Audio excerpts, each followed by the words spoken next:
Nebraska's got the chance to take the season to 2-2 after playing Louisiana Tech this weekend at home.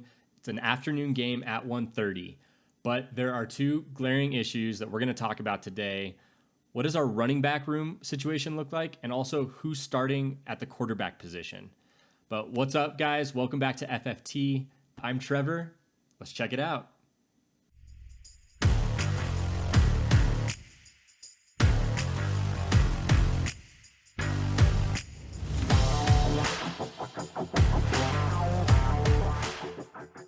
Okay, so this is probably going to be a pretty quick video. We got a couple things that we need to talk about, but let's start with Louisiana Tech, who are playing, like I said, at home. This team is 2-2. They're third in their conference, and it seems like they have a pretty high-scoring offense, although the people that they've played against and the teams they've played aren't the highest caliber teams, I guess you could say. So with the defense that Nebraska has, I'm not too concerned about it. I'll get into kind of my prediction for the score at the end of the video, but let's talk about the two kind of things that are glaring about what we need to address for this game and kind of uncertainties. And let's start with the running back situation. We've got Gabe Ervin Jr., who I continue to call Gabe the Babe, and has done incredible things in these first few games, but he is out with a hip injury. It seems like it was a dislocation that he's going to have surgery on, and he is out for the remainder of the season. I feel for the guy. You never want to see this, especially with college players who are playing to get into the NFL. Gabe, you hate to see him go. He was our RB1 for the Nebraska Cornhuskers, and we've got some backups, but one of the backups was Rahmir Johnson, who is also out with a shoulder injury. Also seems like a dislocation, believed to be a dislocation, and also has to have surgery on it. Two starting running backs for the Nebraska Cornhuskers. I keep seeing people say that the curse isn't lifted. You know, we're going to continue to have issues ever since Bo Pelini was fired. We're cursed. I don't think that's the case. Like I've been saying from day one. I think Matt Rule is the real deal. I'm rallying behind him. I think he's going to be able to bring this team together, even with this issue that has arisen for the Nebraska Cornhuskers. And so, with that said, the updated roster for the depth chart for the Nebraska Cornhuskers is Anthony Grant at the RB1 and then Emmett Johnson as the RB2. So let's talk about these guys for a couple minutes. Anthony Grant, after the game against Minnesota and his fumble at a crucial time at the end of the game to give Minnesota the chance to go ahead and win the ball game, gave him a bench designation going into game 2 against Colorado, and I understand it. But that's one fumble up against Jeff Sims, like 6 turnovers or 7 turnovers that he's had in the first 2 games. And so having him back, I know I've been reading comments, I've been scouring the internet on social media and whatnot. And I know that there's, kind of two polarizing views on Anthony Grant. One is this guy doesn't deserve to be a starter. He doesn't have what it takes to finish a game and not turn the ball over. And while I hear that and understand that, and that's a valid concern, it's only been 1 turnover in this season. And he has continued to show when he's playing that he is a hard-nosed running back that is going to break tackles, be elusive. He is fast. He is quick. And I think he's got the best chance to give Nebraska an opportunity to win this game against Louisiana Tech and games going forward. It is hard to bring him down. He's shown that he wants to play and that he deserves to be on this team, and he's going to continue to be hard to tackle and an asset to this offense. The thing that we need to watch out for, obviously, is turnovers, and that is the name of the game with this offense in general. If we can avoid turning the ball over, both at the quarterback position and the running back position, Heinrich Haarberg showed last week that we don't need to have incredible offensive play. We don't need to have, bombs down the field and incredible breakaway plays to win a ball game. We just need to not turn it over. And Gabe Ervin and Rahmir Johnson and Anthony Grant, quite frankly, showed that last game that they were capable of not turning the ball over. And so I'm not concerned about Anthony Grant. Now with Emmett Johnson behind him going into this game, I expect to see Emmett have a decent amount of snaps on the offense simply because Anthony Grant cannot be a 4-down, or a 3-down workhorse for the team. He's got to take a breath and get some water every now and then, just like every other normal human being on planet Earth. And so I imagine that we see Emmett Johnson get some snaps in here, and I'm really hoping this is kind of what I'm paying attention to most in this game going against Louisiana Tech is how Emmett Johnson is utilized, his strengths and weaknesses, and his athleticism and his ability to help this offense, and see if he can truly be an asset. Because if he can't, it's really going to come down to Anthony Grant and our quarterback as like a secondary running back.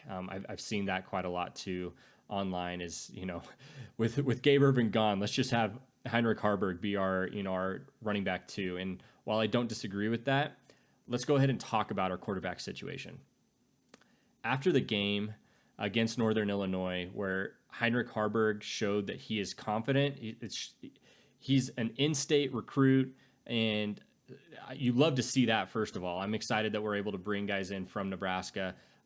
Additionally, he didn't turn the ball over. And like I said, that's the only thing that we really need to win a football game. Our defense is playing lights out. They are, I don't know if you guys have seen, but they were ranked number 2 after this past week, again, as number 2 in the FBS as a rushing defense. So they've got a lot of strengths, just a couple weaknesses, but they are cooking right now. And the defense, I might have to make a whole separate video at some point on the defense, because the black shirts are back, baby. It's exciting to see our defense throwing the bones and the fans getting behind them. It is exciting to see our black shirts get back. But back to the quarterbacks, like I'm saying, it's a turnover game. If we're able to limit the turnovers, we win, regardless of who is starting at the QB position. And so even though I think Heinrich Haarberg may end up running a lot, or whoever starts will end up running a lot, we need to try to help Anthony Grant out as much as possible, because that's where we're going to win the game on top of reducing turnovers, is on the ground. We've got to make sure that our running game is stellar, and I think it's going to come down to our quarterback and Anthony Grant with a little bit of peppered in Emmett Johnson. So we'll see about that. But with the quarterbacks, I expect to see Heinrich Haarberg start in this game for a couple of reasons. One, I know that Matt Rule has said that Jeff Sims is their starter and he is their guy as the quarterback 1 for Nebraska, but he's still not fully healthy. And even if he is fully healthy, we've got this turnover situation that I've been talking about. And Heinrich Haarberg, like I said, has shown that he is able to protect the football, and he is confident in the pocket and knows when to dish it and when to run with it. And he holds onto the ball with his life, and that is what we need to win this football game. So I expect that Heinrich starts the game. There's a chance I'm wrong about that. If Jeff Sims is completely healthy, he may start the game. But here's the thing about Jeff Sims is, regardless of if he starts or not, I imagine that Jeff Sims gets into this game at some point, but he's going to be on a tight leash. Matt Rule, now knowing that Heinrich has the capability to lead this offense to a victory, I imagine that Jeff Sims is on a much tighter leash. And if he fumbles the ball or throws an interception, I imagine that we see an immediate switch at the quarterback position. And that's my expectation going into this game. Now that Matt Rule knows that Haarberg has what it takes to get us there, I imagine that Jeff Sims isn't just going to be, trusted, as much as he was in these first couple of games. So I saw that Satterfield was talking about Jeff Sims playing and being like a full participant in practices this past week. But you see that, and still, there's a chance that we don't see him starting in this game or even playing at all. So I imagine Heinrich Haarberg starts the game. Like I said, I could be wrong about that, but I would imagine, as a fan, a hopeful fan who's seen what Heinrich Haarberg can do, that's my thoughts with the quarterback position. Am I wrong? Let me know. You guys can leave a comment down below. But this is my projection for the game. So I believe that Anthony Grant goes into this game and shows that he can be a true RB1 for the Nebraska Cornhuskers. He's going to come in. He's going to have some incredible breakaway plays. I'm calling it now. Obviously, like I said, we're playing Louisiana Tech, so it's not the hardest competitor in the world, but we're playing Michigan the week after, and we've got to start pulling this offense together and scrapping for what we can to even have a chance against Michigan. Obviously, it's going to be a low percentage chance regardless of what we do.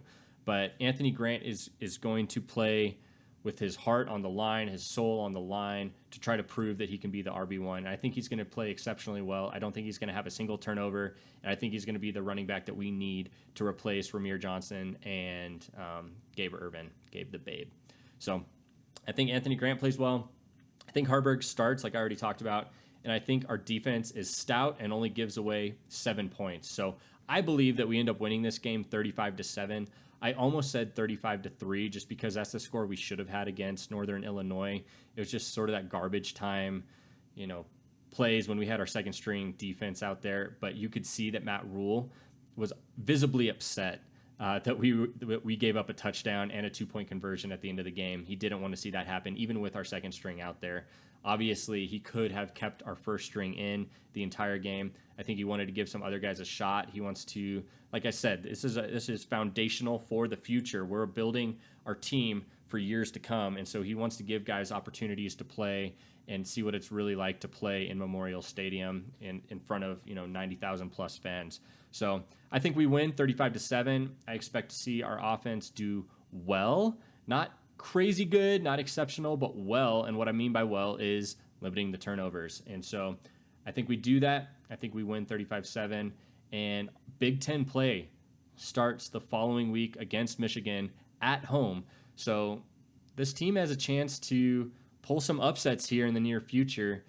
Like I said, Michigan's going to be pretty rough regardless of how we do this week. I don't have high expectations for the team against Michigan, but I will be coming out with a video on my projections and what we need to do in order to have a chance at a win against that team. So stay tuned for that. But otherwise, guys, please like and subscribe if you guys want to see some more FFT content.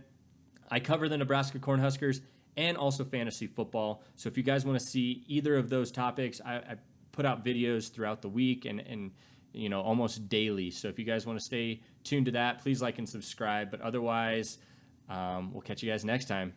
Go Big Red.